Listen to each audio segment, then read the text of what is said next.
Everyone, and we all know that snacking has sometimes gotten a bad reputation, but this ultra mini meal is actually very, very important, especially for our kids. Nutritionist Elizabeth Ward is here. She's going to show us some healthy and really tasty snacks that the kids will enjoy, and they're necessary for everyday, life for kids, right? Right. Like you said, snacking does have a bad reputation, but I think that's because it's associated with that kind of low nutrient, sugary, fatty food that we tend to eat for snacks. It's the types of snacks, It's the type of snacks that we're having, and little kids definitely need snacks because they go long, sometimes go long periods without eating, but also because they eat smaller amounts at each meal. It's funny because a lot of parents will think, oh, if they're snacking, it's going to throw off their mealtime, but it's okay, right? Whatever they end up eating. It is okay, and the first a point to remember is that you should always make snacks mini meals, not meal wreckers, and that way if they don't eat a lot at their next meal, you don't have to worry and you don't have to feel guilty about giving them snacks. And they'll still have some type of an appetite for their regular meal, right? You have some examples of some of the mini meals here. They're not difficult to make, very easy to do, and kids are not going to know if you do a repeat,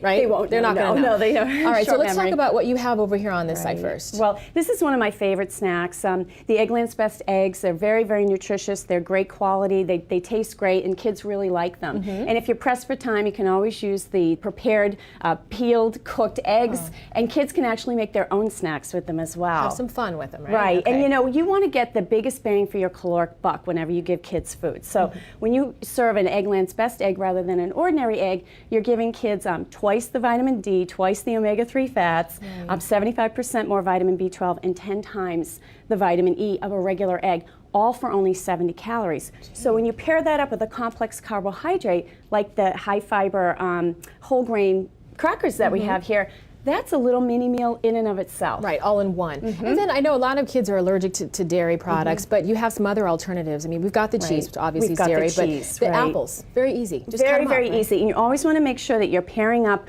foods that are rich in complex carbohydrates, like fruits and vegetables and whole grains, with protein. So that's what this cheese and apple pairing is. You can have a little orange juice with that as well. As I said, all of these foods are foods that you would serve at a meal. So you see how if they don't eat, if they only eat half of dinner, it's no problem. That's true. That's true. And is this? Oh my God! I thought this was a hot dog. I just turned it around. A little different. It's a banana dog. Okay. And it's on a whole wheat bun. And if you have a smaller child, you could certainly cut that in half. We want to stick to about 100 to 200 calories per snack because it's a bridge to the next meal. It's not a meal in and of itself. But it could be older kids get really, really hungry and they might need an extra meal, but that's okay. You can use peanut butter on this, sunflower seed butter if you have an allergic child, soy nut butter, anything you want. Okay, and then over here, these are like little mini snacks right here, but nutritionally speaking, how good are they for the kids? They're very, very good. Hummus is made from beans. We need to eat more beans, get more beans in our diet. It's a great source of protein for kids.